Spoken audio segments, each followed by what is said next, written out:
Zee 24 तास एक पाऊल पुढे।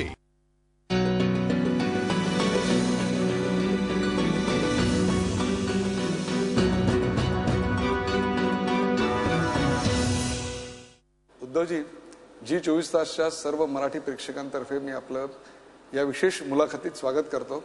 आपण असंच चालत चालत या संयुक्त महाराष्ट्राच्या दालनात ज्याची निर्मिती आपल्या स्वतःतून झालेली आहे त्याच्यात गप्पा मारत बोलूया, त्या जुन्या आठवणींना उजाळा देऊ आणि आठवणीतून चालूया, जरा वर्तमानातल्या काही गोष्टींवर गप्पा मारूया।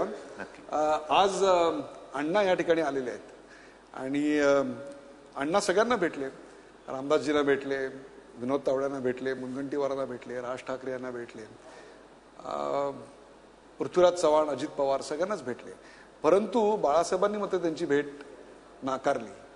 मागे तर आदित्य ठाकरे यांनी जाऊन त्याचा सपोर्ट व्यक्त केलेला होता, आता आपण भेट नाकारली, काय नेमकं कारण आहे?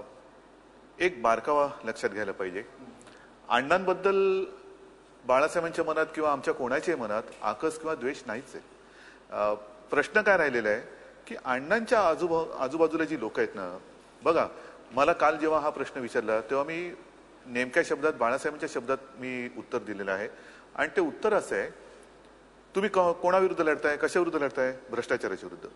मग टीम अण्णा म्हणून जी काही एक टीम झालेली आहे त्याच्यात जोपर्यंत भ्रष्ट माणसं आहेत, कारण त्यांच्यावरती गेल्या वर्षभरात बहुतेक सगळ्यांवरती आरोप झालेले आहेत, दुर्दैवाने त्यांच्यावरती पांघरुण घातली गेली असतील नसतील मला माहित नाही, आणि शिवसेना प्रमुखांचं म्हणणं यायचं की बाबा भ्रष्टाचाराच्या विरुद्ध लढायचं ना, आम्ही तुमच्या सोबत आहोत। आणि तुम्ही जो आता आदित्यचा उल्लेख केला त्या काळात किंवा त्याच्या आधी गेल्या एप्रिलमध्ये, म्हणजे काल हा आता एप्रिल संपतोय, गेल्या एप्रिलमध्ये मला वाटतं अण्णा पहिल्यांदा उपोषणात बसले, तेव्हा जर का तुम्ही बातम्या काढून पाहिल्यात, अण्णा नेमके कुठल्या दिशेने जाणार आहेत, काय आहेत, कोणालाच माहिती नव्हतं, पण अण्णांना संपूर्ण देशात पहिला प्रथम कोणी पाठिंबा दिला असेल तो शिवसेना प्रमुखांनी दिलेला। याचाच अर्थ असा की अण्णांबद्दल आम्ही काय वाईटात आहोत किंवा वाईटावरती आहोत असं नाहीये, पण त्यांच्या भोवती जी भ्रष्ट माणसं टीम अण्णा म्हणून मिरवत आहेत ती जोपर्यंत त्यांच्या सोबत आहेत तोपर्यंत या विषयावरती चर्चा आज असं एक नाही का दिसत आहे की स्ट्रॅटेजिकली अण्णांच्या बरोबर सर्वच राजकीय पक्ष जाताना दिसत आहेत, अगदी तुमचे दोन सहयोगी पक्ष जे आहेत म्हणजे आरपीआय आणि बीजेपी हे दोघेही त्यांच्याबरोबर, इनफॅक्ट बीजेपीचं जे अशासकीय विधेयक आहे ते तर म्हणजे अण्णांच्या ह्या सगळ्याची एक आवृत्तीच आहे। हो, पण त्याच्याबद्दल आम्ही काहीच म्हणत नाहीये।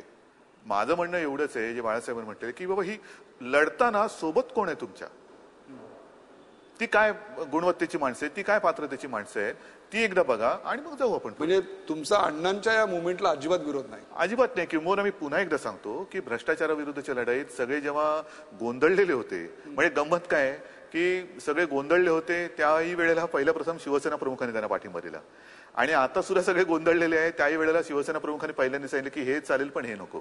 म्हणजे अण्णांच्या जन लोकायुक्त जे महाराष्ट्रात ते सक्षमरित्या आणू इच्छित आहेत की ज्याच्याकडे एक्झिक्युशन पॉवर असतील, प्रत्येक जिल्हा पातळीवर त्याची एक यंत्रणा असेल, या सगळ्याला आपला पाठिंबा आहे?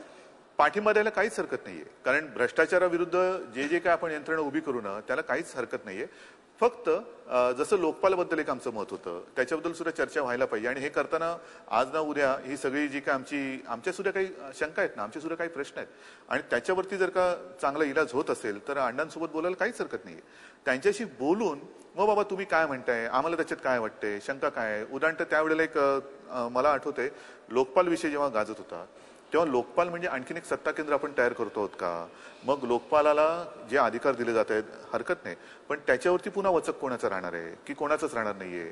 एक आता मुद्दा असा आला विशेषतः लोकायुक्तांच्या बाबतीत की एक अशी थोडीशी कॉन्ट्रोवर्सी निर्माण झाली की मुख्यमंत्री याच्या कक्षेत असावेत की नसावेत, आपलं वैयक्तिक मत काय? मुख्यमंत्री आता जे काँग्रेसचे मुख्यमंत्री आपण बघतोय की प्रत्येकाचेच, आम्ही तर आता टेन्शन फ्री होत, आमचे मुख्यमंत्री नाही आहेत त्याच्यामुळे ते असावेत की नसावेत। उद्या जर तुमचं राज्य आलं आता जर बघा, न्याय हा सगळ्यांना, मुख्यमंत्री येतील, न्याय हा सगळ्यांना सारखाच आहे, मुख्यमंत्री काय पंतप्रधान काय, हे लोकायुक्त असो लोकपाल असो त्यांच्या कक्षेत जायला काही हरकत नाही, पण जो मूळ मुद्दा आहे की लोकपाल कोणाच्या कक्षेत आणि लोकायुक्त कोणाच्या कक्षेत ह्याचं उत्तर आपण आता काढलं पाहिजे। झी 24 तास एक पाऊल पुढे।